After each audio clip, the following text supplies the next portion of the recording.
The Masterclass series is graciously funded by the National Endowment for the Arts. Art Works. In an age where college funding is limited, education resources are questionable, and arts programs are being cut, the Coalition for African Americans in the Performing Arts, better known as CAAPA, has stepped up to the plate.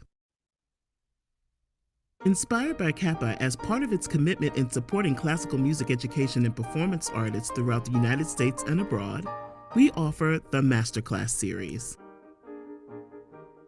CAAPA marries serious music students with acclaimed music masters of color, targeting historically Black colleges and universities, or HBCUs, high school performing arts schools, and music conservatories, including the universities of Alabama State, Clark Atlanta, Fisk, Hampton, Howard, Lane College, Morgan State, North Carolina Central, Spelman College, Virginia State, and Xavier University of Louisiana.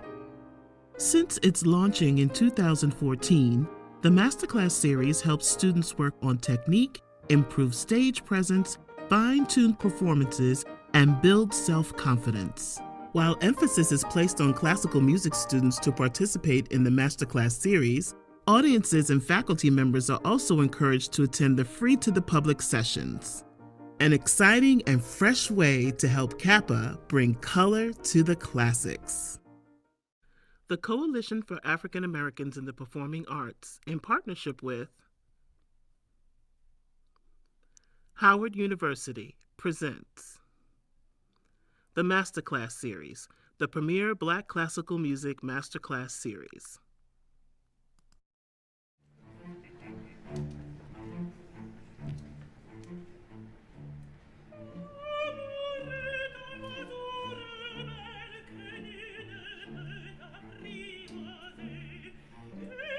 American mezzo-soprano Renée Bridges, known for her plushed-voiced mezzo-soprano, said the New York Times, has been heralded as a rising star, said the Los Angeles Times, gracing the world's top opera and concert stages. While the COVID-19 pandemic forced the cancellation of Ms. Bridges' engagements in the title role of Carmen at the Metropolitan Opera and Canadian opera companies, she has emerged as a leading figure in classical music's shift toward conversations of inclusion and racial justice in the performing arts.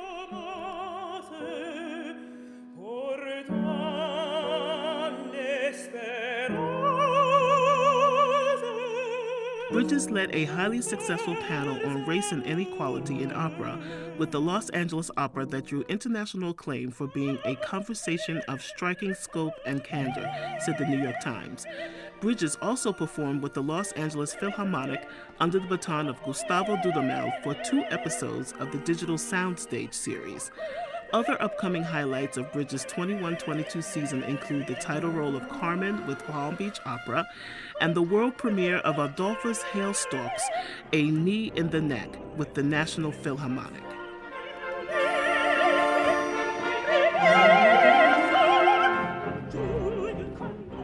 Bridges is a recipient of the prestigious 2018 Sphinx Medal of Excellence Award, a 2016 Richard Tucker Career Grant, first prize winner at the 2016 Francisco Viñas International Competition, and a 2012 Marian Anderson Award winner. In 2015, Renée represented the United States at the prestigious BBC Cardiff Singer of the World competition. A native of Tacoma, Washington, she earned her Master of Music degree from Curtis Institute of Music and her Bachelor of Music degree in Vocal Performance from the Manhattan School of Music.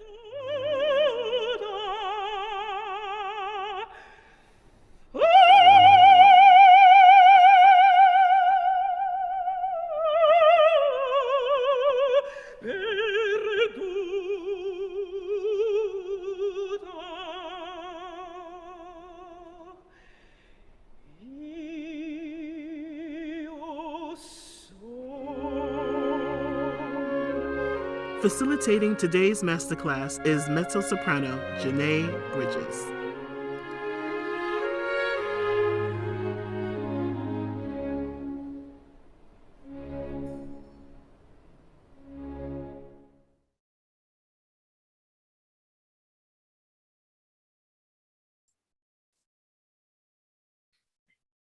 Before we meet the music master, I just would like to say hello to everyone and welcome to CAAPA's virtual Masterclass series. My name is Angela Renée Simpson. I am the program director of the series and your host.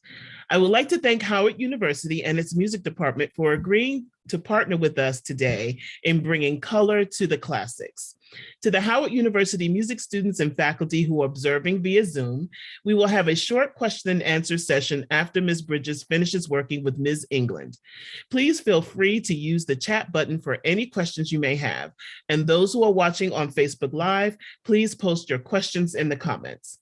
Now, without further ado, I bring to you our music master, mezzo-soprano Renée Bridges, followed by Howard University Junior tenor, Mr. Kason Collins.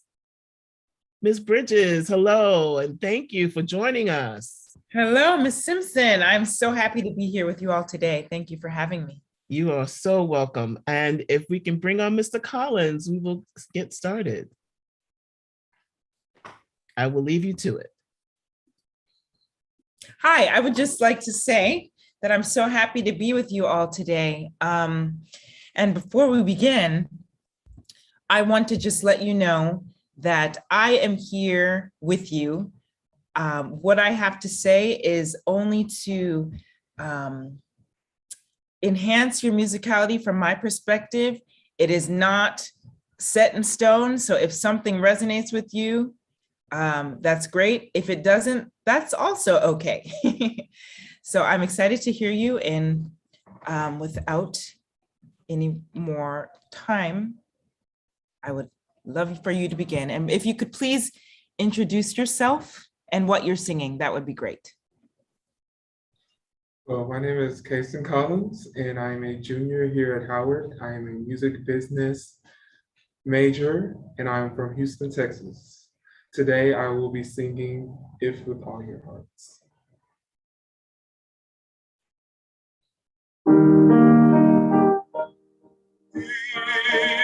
With all your hearts, ye truly seek me, ye shall ever surely find me. Thus saith our God. If with all your hearts ye truly seek me, ye shall ever surely find me. Thus saith our God, thus saith our God.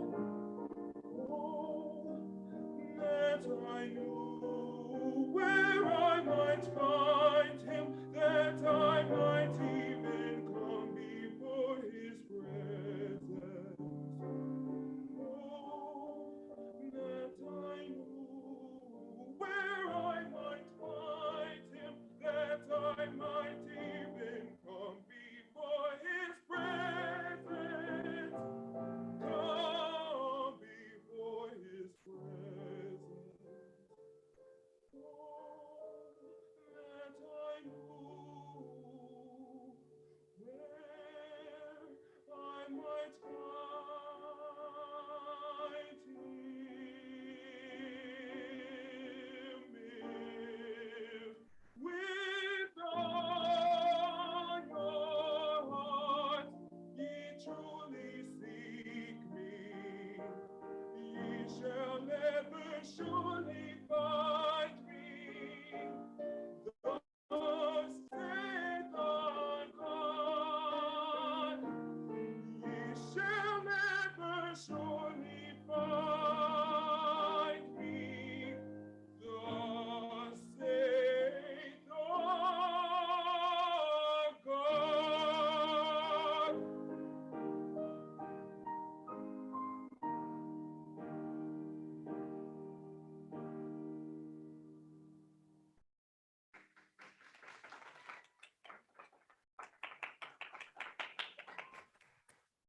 Beautiful. You have a gorgeous voice. Absolutely stunning. Sorry, I gotta fix my screen really quickly. And the sound went a little low, but I could hear you enough. Okay. So, bravo.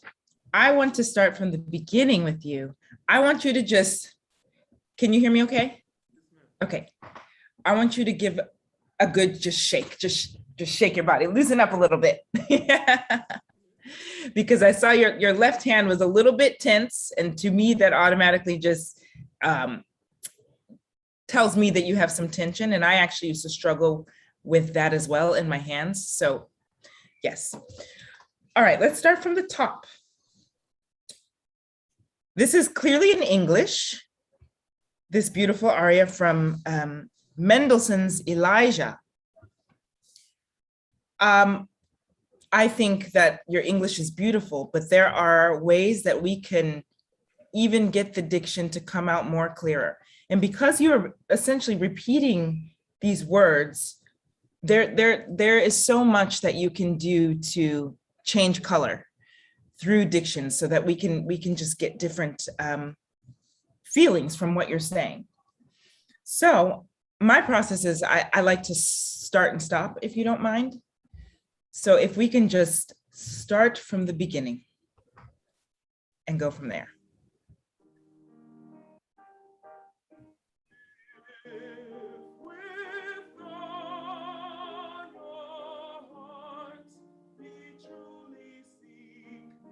Okay, stop. Beautiful. I didn't really see you breathe. I didn't really see you get like a really great grounded inhalation. So what I would like for you to do is put your hands on your rib cage. Yes. And before you sing, just right now with me, pretend that you have a straw. And when I do a live masterclass, I always present everyone with straws. Renée Fleming actually taught me that trick. But pretend that you have a straw and sip through the straw, suck through the straw, and feel how your ribs and your torso kind of expand. So do that right now. Do you feel that? Okay. Now, I saw that as well. You can release. But I saw that as well. And for me, I think that you could stand to take a more grounded breath like that. And you might even be able to get through the whole phrase, but we'll just start again with that idea in mind and breathe a little bit, not too long before you enter. Sometimes I find that if I breathe too early, then I get stuck and it gets caught. So I'm gonna just shout when to breathe, if you don't mind. Okay, so let's start from the beginning again, maestro. Breathe.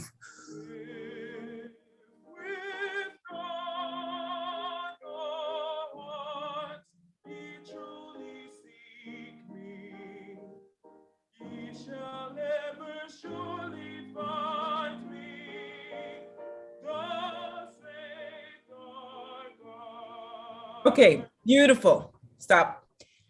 That was much better for me. For my ears, that was much better. Now I want to talk a little bit about phrasing.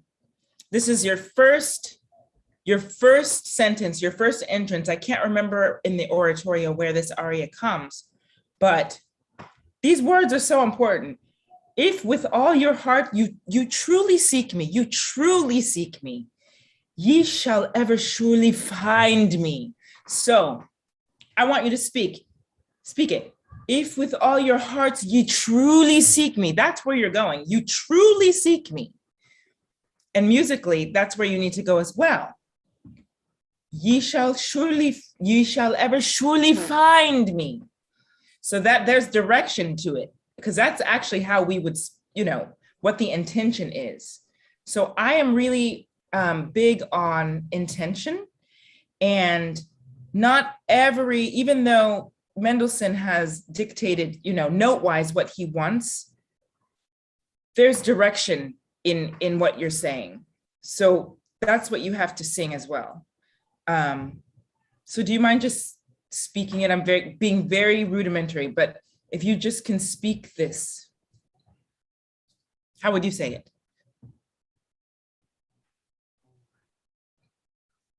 If with all your heart you truly seek Yes. Okay, let's start it again. One last time and we'll move on. Is your microphone, something happened? You now sound far away.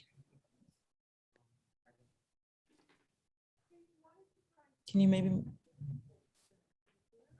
if you move closer? Yeah, okay. Let's try that. Great. Okay. Singing or speaking? Oh, singing. Let's move on. Yeah, singing. And then we'll keep going.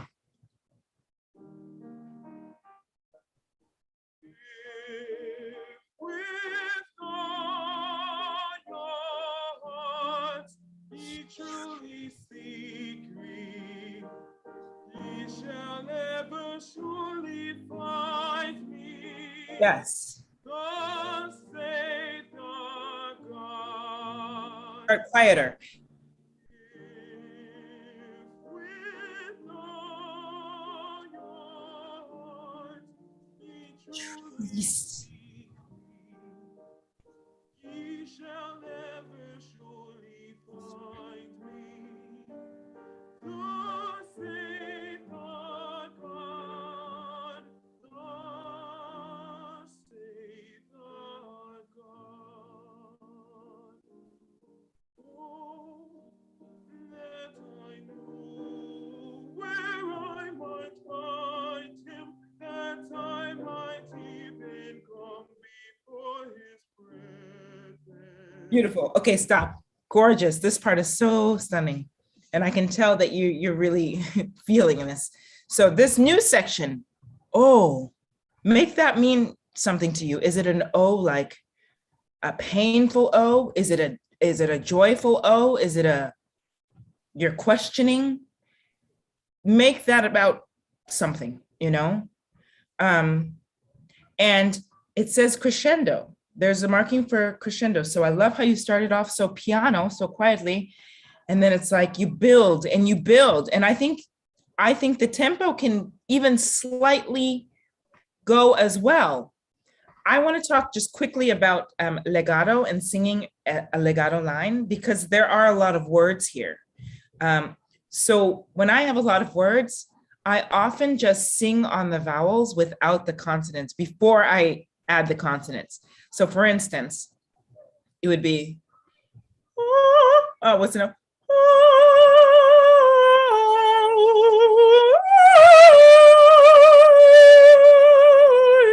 Whatever the word, sorry, I don't know the notes, but that really helps me bind. Legato means binding. So let's just try that once on the vowels. Do you think you can do that? I know, but it's very informative. It's very informative. Let's just try from the O.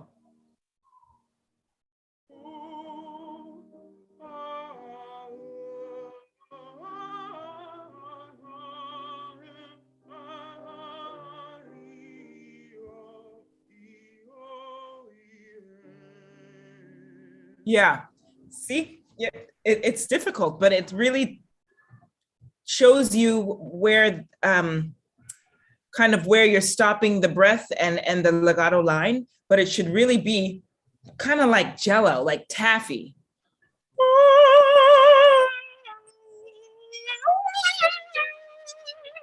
Rather than, he didn't write it staccato. It's really just, oh, that I knew.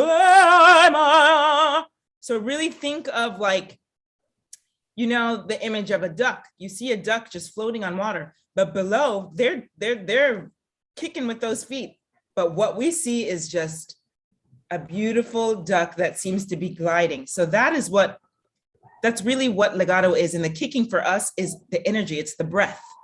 So now let's go back and add the consonants with that idea in mind, that this legato and your breath.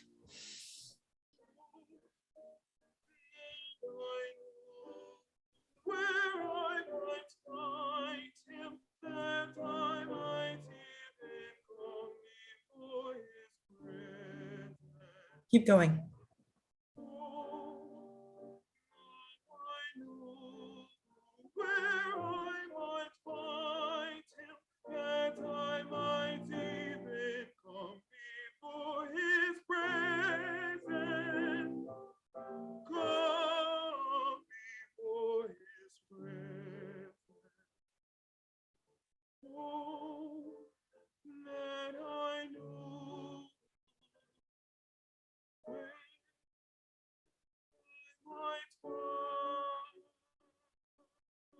If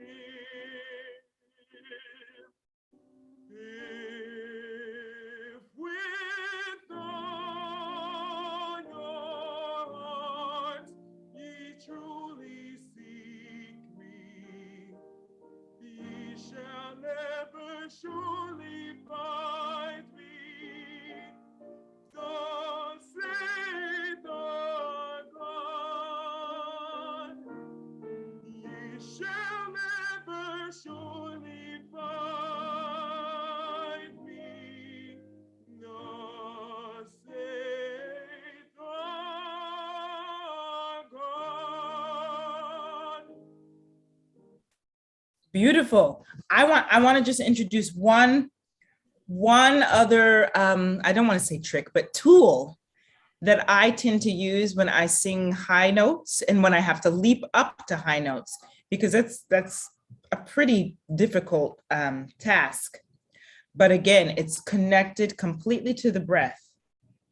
So I think I would love, I'm going to demonstrate. So when you have, if with all your hearts, when you have that, the B flat to G, and then later you have the B flat to A flat, I simply just want you to do, physically, I just want you to do a little squat when you go up. So the idea is that you're thinking down, but your voice is going up, and that will help to make that connection more seamless and supported. So let's go back. Can I ask a question? I love what you did on that transition to the piano O on measure, when we get minor, on measure 31. Can we start there? 32, actually. Maybe lead into that.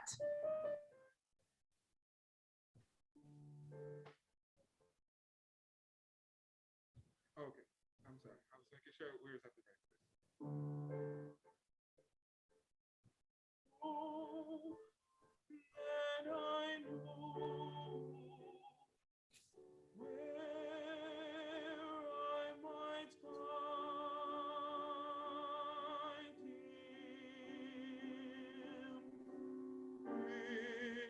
if with all your heart ye truly seek me, ye shall never surely find me. Thus saith our God, ye shall never surely find me.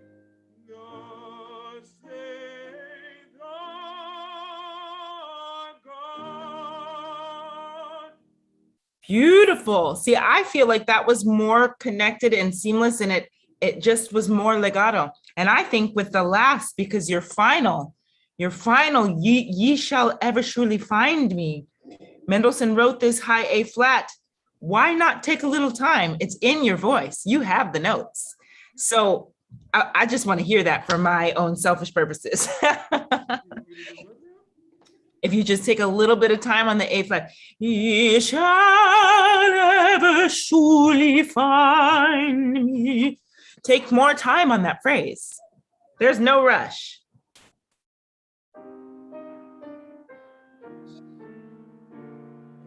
Oh, wait, yep. I'm sorry. Breathe. Ye shall ever surely find me. Thus saith our God. Yes, beautiful. How did you feel about that? It sounded good. I'm going to need an Advil for my stomach afterwards. Yeah, very good. Yeah, I think that your voice is so beautiful and naturally carries a line. But I think that you can really think about. You have 5 minutes, Miss Bridges, 5 minutes. Thank you. Okay. Really think about your breath and your core support, and how that will ultimately guide you. You know, the goal is to really ride that breath. So once you can figure out, you know, what that is for you and what that feels like in your body, I think the rest will just really come naturally. Another thing that I do to find the breath is I sit in a chair and I lean over and just breathe in, and you feel the whole back and rib cage expand. And that's where you want to start the breath, you know, from that inhalation. Beautiful, beautiful job. Yes, beautiful singing. Do you have any questions for me? Yes, one question I was going to ask you when you were giving me the technique of like going down, is that something that you do in your performances, or do you? In my performances, I don't. Sorry, in my performances, I don't. I don't quite do that, just because there's staging, you know, that I have to attend to, but definitely in the practice room when I'm practicing, just to feel, you know, that grounding. And it's just a matter of knowing the feeling so that when I get out on stage, the feeling is there and it's automatic, and I don't actually physically have to do that, but I know what it's, you know, supposed to feel like. So yeah, but sometimes on stage, I'll do things like this to kind of like, I have little tricks that I do like this, or just like this to relax my jaw. Sometimes I deal with jaw tension. So yeah, I have some things that I incorporate for sure. But yeah, I would definitely in the practice room use that and see where it can take you and what changes in your body. You know, you have to do really uncomfortable things. I think I like to say I make a lot of ugly sounds in the practice room. That's the only way that I ultimately can make pretty sounds on stage. You know, you have to really do that nitty gritty work to find what is your true, beautiful, most honest sound, and what is technically right for your instrument. So, great job, wonderful job. I hope to meet you in person one day. Bravo. Thank you, Mr. Collins. Thank you so much. Next, we have Howard University senior soprano Teah England.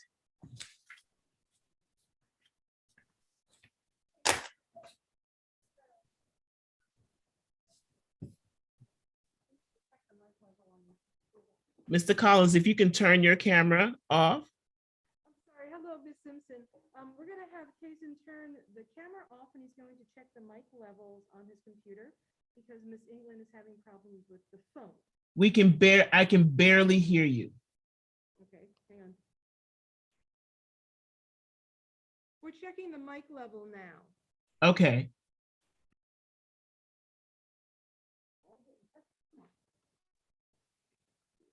Can you turn off the camera when you do?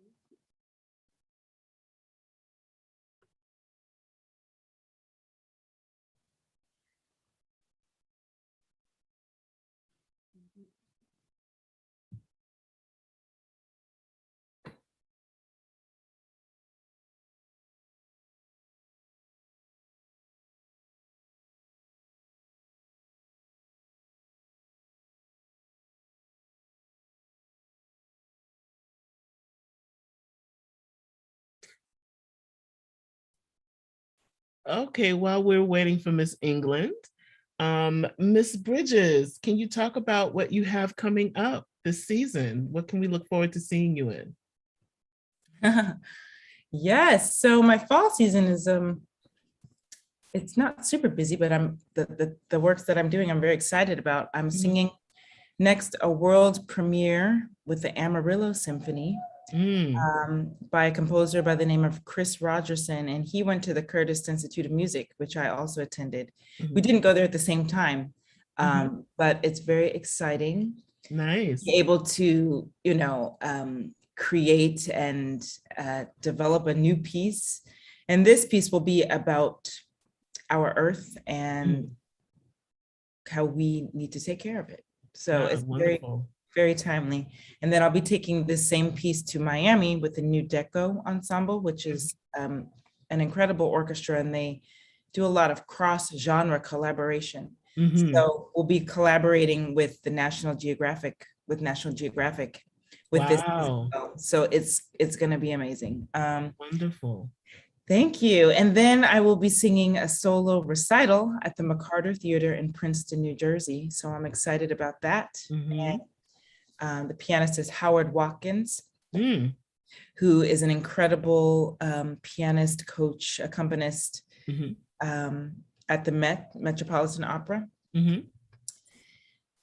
And then looking into the new year, I'm singing Carmen, kind of the role that I sing most at Palm Beach Opera, which will be wonderful to be in Palm Beach in January, January and February.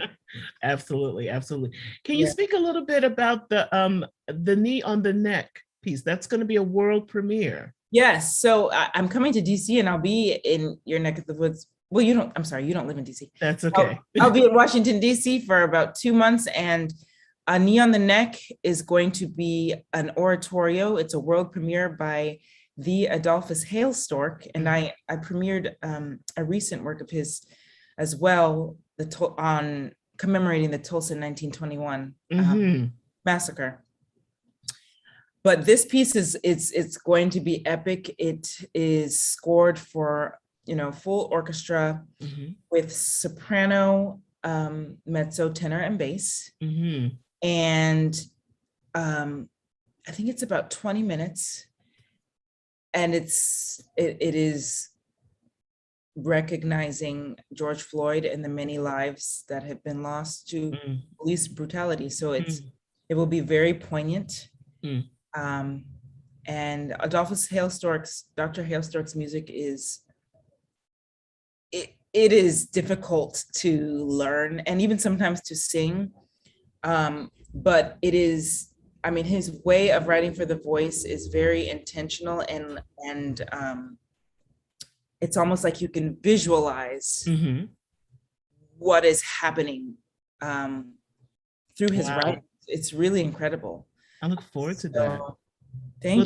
Will that be live streamed, or that's that I don't know, but I hope so, and I'm definitely going to suggest that. And when I know, I will let you know for sure. Wonderful. But I really hope so, and I actually think that everything should be live streamed. At this point in time, right? At this point in time, and where we are. The option, exactly. Yeah, Is Miss England? There we are. Okay, Miss England, if you can turn, you are sideways. If you can turn your camera. There we go. There we go. Okay, we cannot hear you.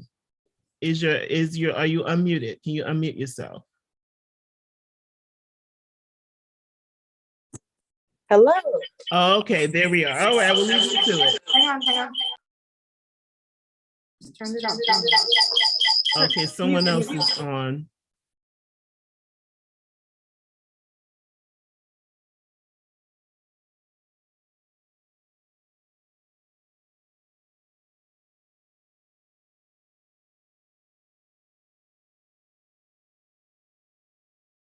No, his sound is off. Mr. Collins' sound mute is muted.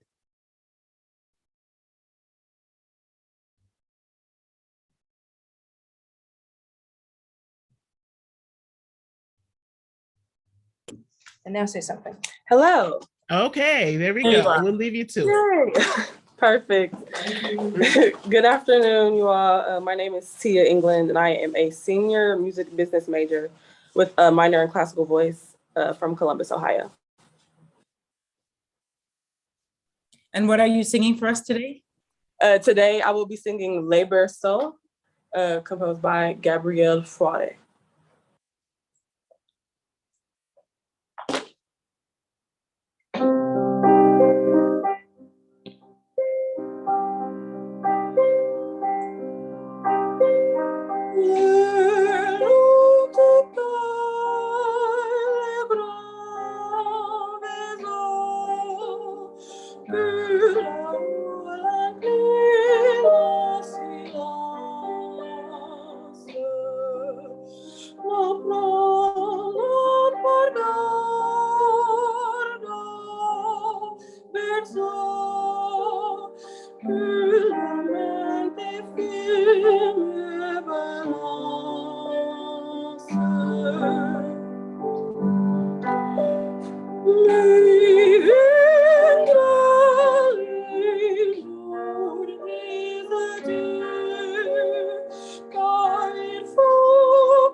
Beautiful.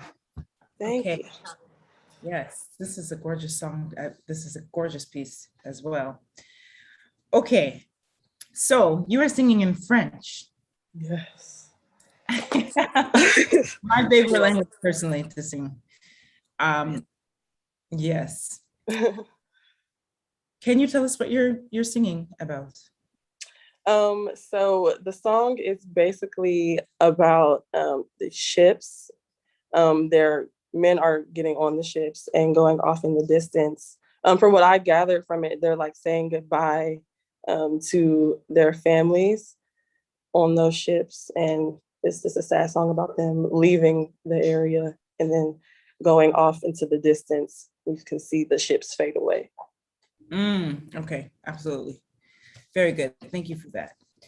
So let's start from the top. Because this, you have, and I love Fauré because underneath you have this do do do do do do, and it feels like the ship. You can feel the ship. So with him doing that underneath you, this rocky thing, you want to be as legato as possible. So let's try to get that. Okay. Let's start with that.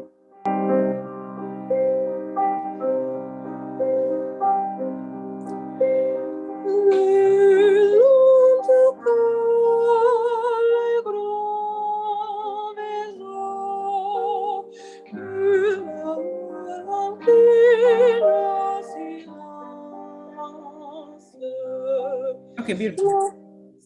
That was already more legato.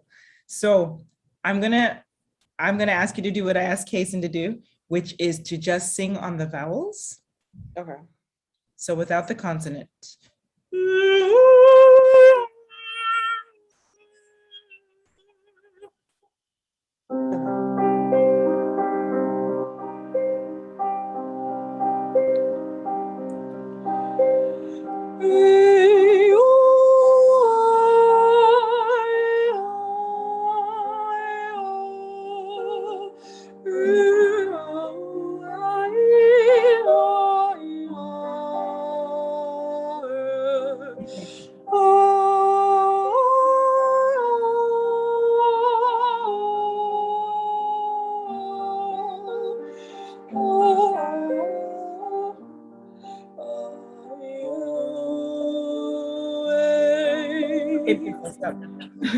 No, that was gorgeous. It's difficult to do, but I think I don't know if you can feel it, but whenever I sing simply on the vowels, it's very exposing to where I get off track, you know? Yeah. So let's go back and add the words. And you're saying, along the quays, the large ships rocked silently by the surge, do not heed the cradles. Okay, and then, which the hands of the women rock. Okay. I want there to be also more direction. It's all about like that balance, having the legato and respecting what the composer has written dynamically, which is piano. But there are words that need to definitely be highlighted. So I don't know if you do this, but every score that I have that's in a different language, I go word for word and I actually get with my French coach and we kind of dissect it, which words, which are usually like action words, which words deserve a little bit of more attention and love. Right. So I'm not going to waste their time and do that now, but that's something that I would like for you to do if you haven't done that already when you're home and for the rest of your repertoire. So I'm just going to like direct you and what I think, where you can lean more, which tends to be the end of phrases, especially in French. So let's start from the beginning and there. And the first word, I think you're saying le, but it's le. Le. Le long, yeah. And French is really like, often when I'm practicing, I do this, so I keep my mouth like, doesn't spread too much, you know? Le long, le long des cieux, rather than le long des quadres. That's not French. Right. It's not at all. Yeah. It's not. And you're not doing that. I'm exaggerating. There were some words that kind of got out, a little bit too spread. So let's do it again.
Okay, stop, beautiful.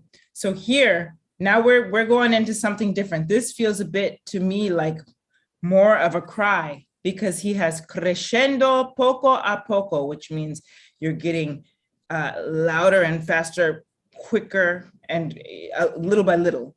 And then once you get to the et que l'homme queria, like you really want to go. And what is he saying here? Oh, yes. Okay, so the women are weeping. For the women are bound to weep, and the inquisitive men must dare the horizons that lure them. So this to me is like really kind of the crux of it. They're losing their men, and these men are going off. So I think that you can just go there more dynamically, with dynamics and intention. What I want you to do, how I want you to do that is what I did with Kason, which is also when you go to the higher notes, think down. So you're gonna do this while you sing physically. So let's start from mais viendra le jour des adieux. And when you sing, sorry, I just wanted to say this is another little thing. When you start with a consonant, like a buzzing consonant, like M, you can cheat a little bit and sing that M, like sing them rather than or whatever it is. Yeah. Get the sound buzzing before through them.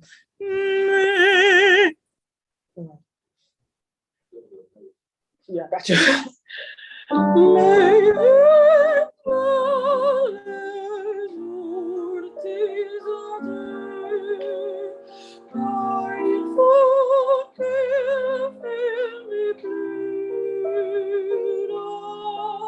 Yeah.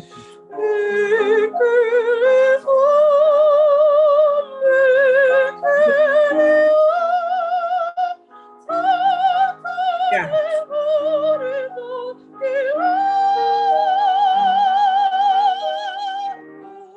And here, yes, beautiful. And sorry, stop. And then when you have this high note, oh, you can open your mouth more. It's like, you know that feeling right before you yawn? Yeah. Like your palate is like, just like, it's really that same space. Okay. I just felt like you could open your mouth more. I can. Okay. We go from the crescendo molto.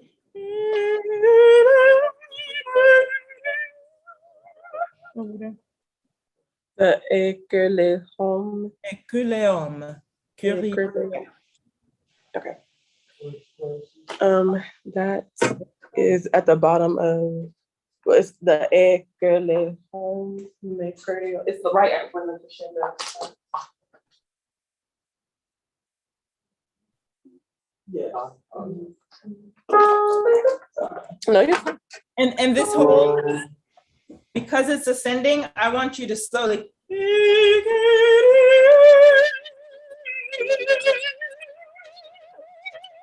Like keep going down. Okay. Your body.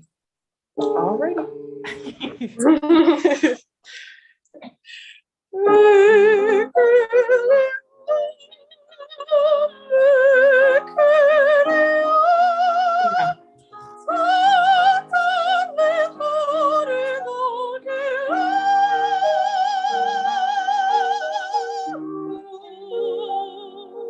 Yes, we couldn't see you. We couldn't see you, but I heard a difference for sure. Okay, let's keep going. Okay. So start where you just left off.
Beautiful.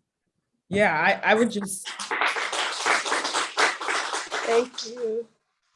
Yes, brava. And again, with that the last line, I know what is written is written, but I think that you can really exaggerate with the piano, like make it much more intimate,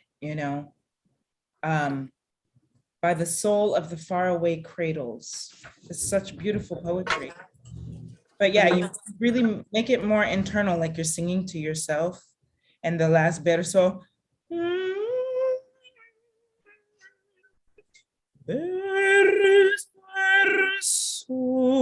you can really see to the, there's no rush, really. Right. Beautiful. Thank you. I was actually just telling my voice teacher, I had an assignment about a month ago to do a bio on a professional singer, and you were actually the person I did my assignment on, which was rare because I didn't even know that you would be, at first when I got asked, it was like completely unplanned. Like I did the assignment. Yes, thank you. That's amazing. But thank you so much. I appreciate you. You're welcome. My pleasure. Thank you, Ms. England. Now we're going to have our question and answer session from Ms. Bridges, and we do have a couple of questions here. Dr. Valente asks, what advice can you give to the Howard students? Oh, wow. Well, that's there's so much. We could be here for another 2 hours. Exactly. But I often like to give advice that I would have loved to have received, or I did receive when I was a student. And one of those pieces of advice, I think, is something everybody needs to hear. And that is that you are enough, and your instrument and what you have to offer is one of a kind. We have Pavarotti and Leontine Price and Kathleen, and we have those people. We don't need another one. We need you. We need your voice, And that's not to say that we don't honor them and study them like crazy, and even try to emulate them. But yeah, I think that's very important to know that your gift and what you have to say is definitely valuable and a voice that we need to hear. Also, if you decide that you want to offer your voice seriously, practice is essential. For me, my career hasn't happened on its own. And some people have said to me, oh, you're just so lucky. And I often don't, that doesn't sit well with me, because while I think, I've been in right places at the right time, right, and have lined up, I've been prepared. And so you have to be prepared, luck it doesn't matter if you're not prepared and not ready. So I advise young students to take control of what they can. You can't control, if you're doing a competition, you can't control what the judges will decide. Right. You can't control who hires you, but you can control your practice, your physical health, your mental, spiritual, emotional health, which all attributes to delivering on stage and your musicality, I think. So take control of yourself as much as you can. And just go for it. If singing is what you love, go for it. It takes a lot of courage, but I think that it's not something that you can do. You can't lead with fear. You just have to, and even sometimes trick yourself into, thinking that you are whatever, Right. I often say this business is not for the faint of heart. Absolutely. It's not. You have to absolutely want it. Yeah. You do. Okay, next question is from Jasmine Harrell. What are some of the exercises you do to help build and maintain the core strength that helps support your breath? That's a great question. So I actually do yoga and Pilates, because it really helps it helps strengthen the core without building tension. So yeah, I mean, I often do, I'm not going to demonstrate because it's not very flattering, but I do like a downward dog position. And that's when you're kind of on the ground with like in a, I don't know how you would say this, but kind of this position. That position. And then singing like that and going back and forth. Yeah, it really engages the core, and it's a workout actually. But to engage the core that way and not build any tension here is it's a great exercise for that. Also, if I have someone near me, or even in my voice lessons, my teacher will like push against my stomach, which might sound a little bit counterintuitive, but to keep that stomach and the breath firm, and to not let it deflate. It's old school Italian. My teacher did the same thing. My voice did the same thing. Hands on. Yes, absolutely. And actually also I sometimes lean against a wall and will press against the wall when I'm singing to just feel, because it takes a lot of strength actually. Yes, it just takes a lot of core strength. So, you know, as I'm going up to a high note or just simply singing a phrase, leaning into that wall to feel that core strength and kind of the grounding that's necessary. Absolutely. So those are a couple of exercises that I do. Okay. Eric Poole asks, that is a wonderful way of acknowledging their value, and it honors the work of the singers. Oh, okay. He's all about Pavarotti and Price. Yes, singers of caliber of Price and Pavarotti. That's your comment. It's absolutely, you're absolutely true with that. Can we talk a little bit about your association with CAAPA? Yes. Well, I was first introduced to CAAPA actually when I was my last operatic role on stage, which was Simpson and Delilah at the Kennedy Center with Washington National Opera. And Mrs. Terry Allen approached me and she said, "Hi, this is who we are. This is what we do. And we would love to sponsor a meet and greet for you after one of my performances of Simpson and Delilah." And I learned so much about CAAPA and the mission, bringing color to the classics through so many different important ways. And Ms. Allen asked me if I would be on the board, and I said, absolutely, yes, without a question. I think that what CAAPA does is very important and necessary, and it directly aligns with also my mission as an artist. So I try to use my platform as much as possible in ways, and we have some potential things coming up. Great. Yeah, that will just bring exposure to CAAPA, and hopefully, you know, more people will jump on and realize the great work that CAAPA is doing for not only the Black community, but in turn for all of us and for the classical world of music. It's a beautiful thing. So thank you. Yeah. I have a comment from Kahembe Eichelberger, a good friend of mine. Okay. She says, "Thank you so much. I have my students squat, but I need them to go down to the ground." Yes, get them down to the ground. Right. It's really, I mean, when my teacher first introduced me to that, I was just like, this is crazy. What are we doing? Right. But it really just like emphasizes how connected you have to be at all times. It's a real workout. It really is. It's very athletic.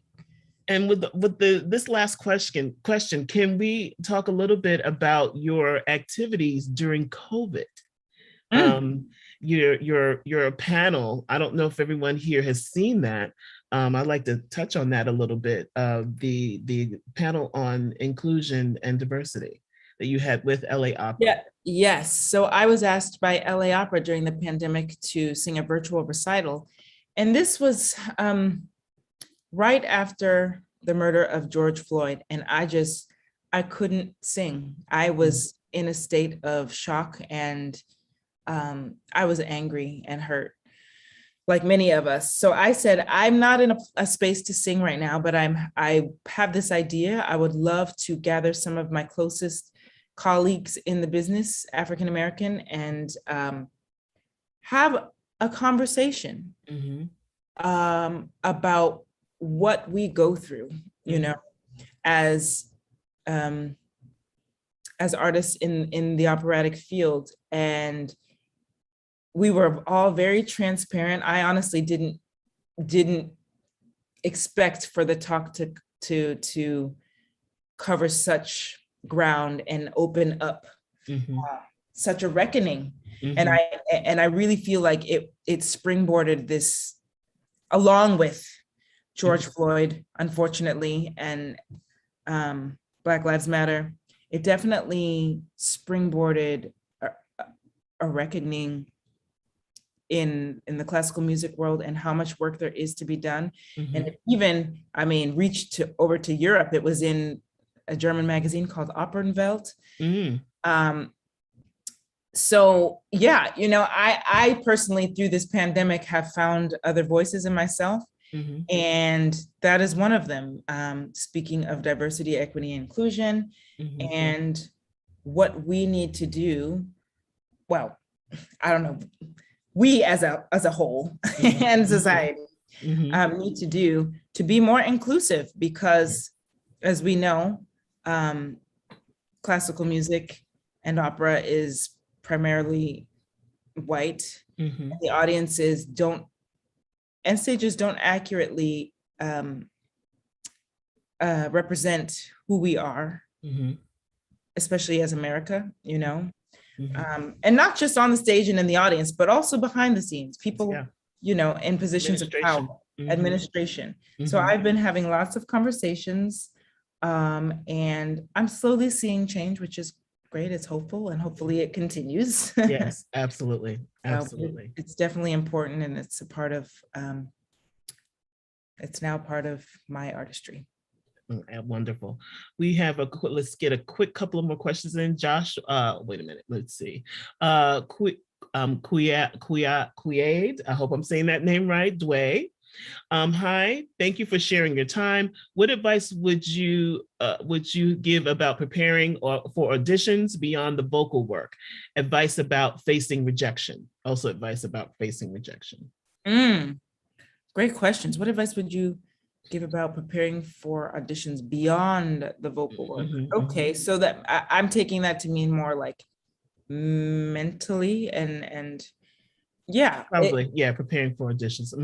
Okay, yeah. I mean, I think for me, I always had my best auditions when I didn't try to impress the judges or the panelists. And I really just focused on the task at hand, which was, what am I saying? What is this aria about? And technically, and taking it to my teacher before and coaches, and really working it out in the practice room, so that when I got onto the audition stage, I didn't have to think so much technically. It was almost just automatic, like an athlete. They spend hours, you know, practicing, and once they get out, it should be automatic.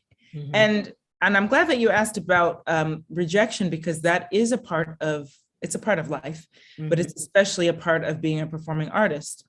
You put yourself out there, and it's subjective. Not everyone is going to like what you have to offer. Absolutely. And that is actually okay. You're not meant to please everybody. So once you can, it's really mental. Once you realize that aspect, your life becomes a lot easier. I feel my life did. My nerves kind of subsided, the bad nerves. I still get nerves, but the debilitating nerves, I don't really have anymore, because I stopped trying to impress people, you know, and just focusing on my gift and my art, being the best that I could be.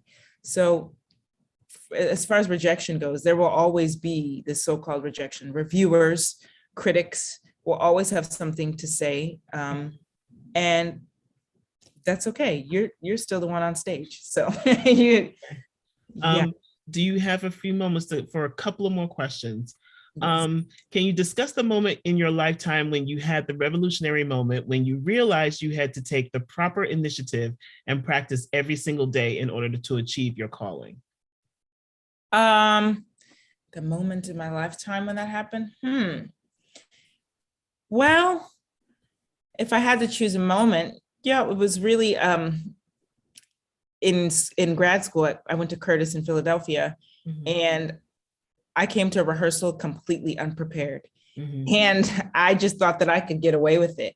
Right. But at this school, it was such one-on-one attention that you really couldn't get away with anything. Couldn't get away with too much. So I got called out in front of everybody. And from that moment, I was like, oh, okay, I don't like this. And I can't fake it. And if I want to be serious about this, I have to respect the art form and respect the music and respect my colleagues and myself. And get in that practice room and do the work. Absolutely. Okay, last question. Have you done any work with the Sphinx Connect organization that focuses on DEI in the classical arena, especially for vocalists? Diversity, equity, and inclusion. I actually have not yet, but I have plans to do that. I am a Sphinx Award medalist winner. And so I am definitely in contact with them. And when my schedule allows, that is going to happen for sure, because Sphinx Connect does a lot of great work. Absolutely. Absolutely. If we could bring Dr. Valente on real quickly for a few words.